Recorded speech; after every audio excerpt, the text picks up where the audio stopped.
Tom Swarbrick on LBC. 10 to 6 the time, Friday evening. Tom Swarbrick here on LBC means, as you know, one thing.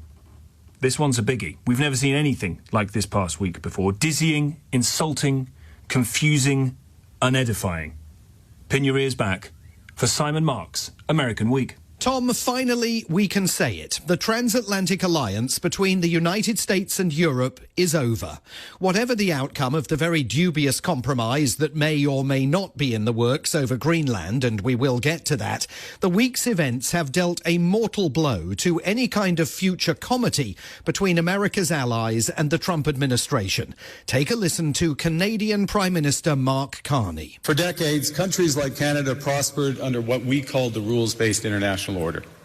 This fiction was useful, and American hegemony in particular helped provide public goods, open sea lanes, a stable financial system, collective security, and support for frameworks for resolving disputes. This bargain no longer works. Let me be direct. We are in the midst of a rupture, not a transition. Mr. Carney's speech at the World Economic Forum in Davos was an historic tour de force, and European leaders, including Sir Keir Starmer, may spend the rest of their lives explaining why it was left to Canada's Prime Minister to state the obvious rather than them. But whatever the case, Mr. Carney, and at least we can claim him as a former governor of the Bank of England, ended the pretense that it is possible to find compromise with the Trump administration or even to trust them. Quoting the Athenian general Thucydides, he declared Canada's relationship with the White House dead. It seems that every day we're reminded that we live in an era of great power rivalry, that the rules-based order is fading, that the strong can do what they can and the weak must suffer what they must. There is a strong tendency for countries to go along to get along, to accommodate, to avoid trouble, to hope that compliance will buy safety. Well, it won't.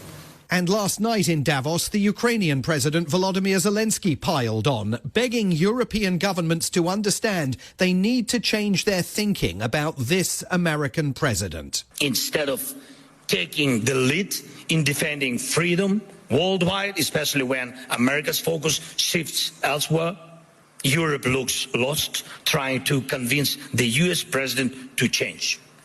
But he will not change. Trump himself made that clear all week long as America and the world marked only the first anniversary of his turbulent, exhausting return to office. At Davos, he made a devastating speech littered with lies, completely misrepresenting the history of Greenland, even suggesting entirely falsely that America owned it at the end of World War II, handed it over to Denmark and now wants it back. We want a piece of ice for world protection, and they won't give it. We've never asked for anything else, and we could have kept that piece of land, and we didn't. So they have a choice. You can say yes, and we will be very appreciative, or you can say no, and we will remember. It's part of North America, it's our territory, he insisted. He said he won't use force to seize Greenland, but we already know that whatever he says on any given day cannot be trusted.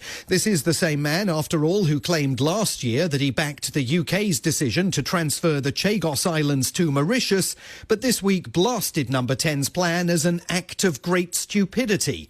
He engaged in a litany of lies about climate change and efforts to combat it, about the health of the American economy, and he flayed Europe, claiming that because of mass immigration and particularly the Prime Minister's refusal to drill for more North Sea oil, the UK, along with its neighbours, will soon, in his words, be dead. Certain places in Europe are not even recognizable, frankly, anymore. They're not recognizable.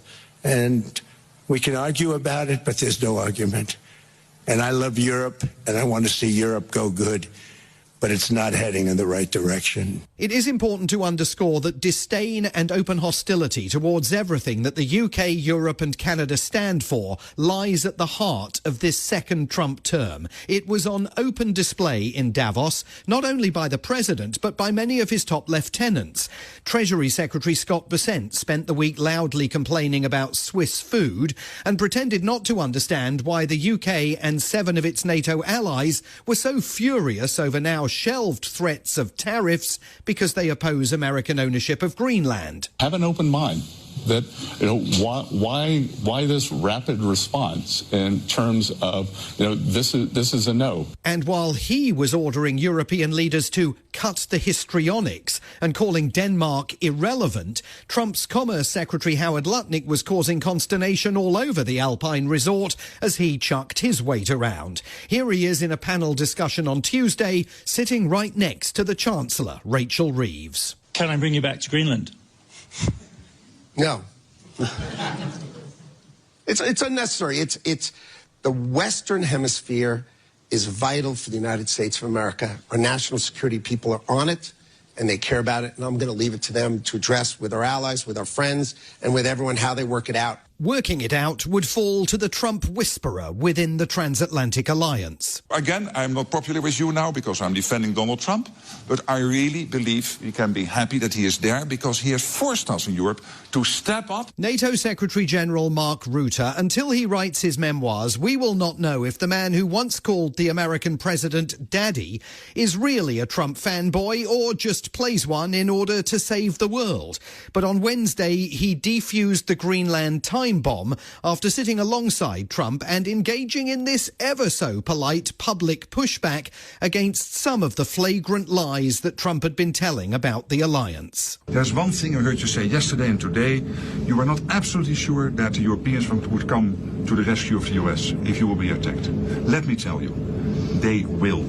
And they did in Afghanistan, as you know. For every 2 Americans who paid the ultimate price, there was 1 soldier from another NATO country who did not come back to his family. So you can be assured, absolutely, if ever the US will be under attack, your allies will be with you.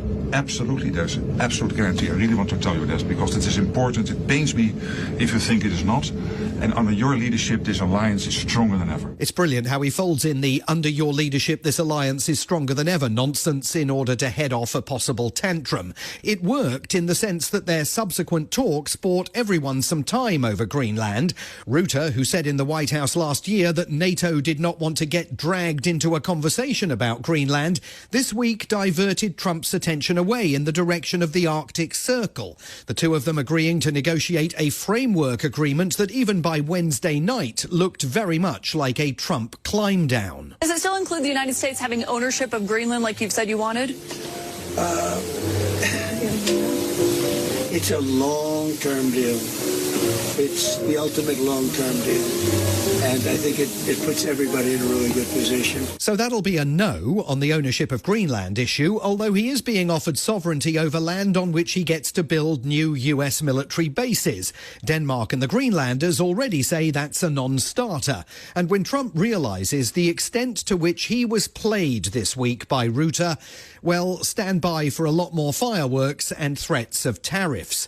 As for the Secretary-General's efforts to speak truth to power over NATO forces having America's back in Afghanistan, we already know that did not work. We have never really asked anything of them. You know, they'll say they sent some troops to Afghanistan or this or that. And they did. They stayed a little off the front lines.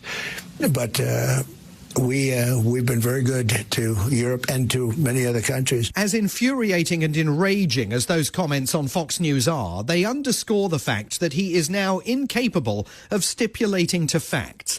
Watching his 104-minute incoherent, rambling news conference at the White House on Tuesday, then the bilious, recalcitrant speech he delivered in Davos, it is now clear that he cannot ever speak the truth on any issue.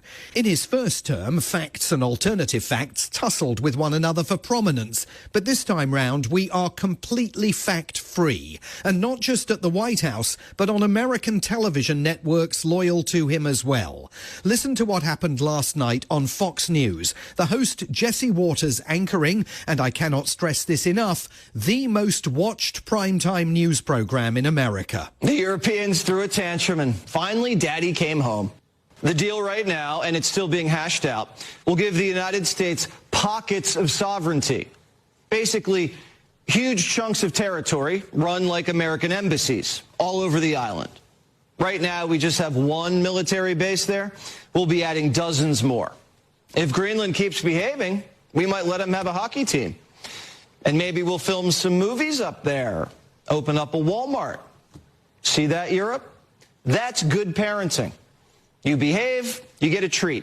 Absolutely disgusting. 3 million people watching that on TV. Trump has now pinned it to his social media account where millions more are consuming it. I haven't got time this week to get into the Board of Peace, Trump's Dr. Evil effort to replace the UN Security Council and coin it in the process. But he disinvited Canadian Prime Minister Mark Carney from joining last night, which must surely be a badge of honour to which we all aspire. It's been an awful week, Tom, and even at number 10, they must now know the party is over. From Washington, D.C., Simon Marks, American Week.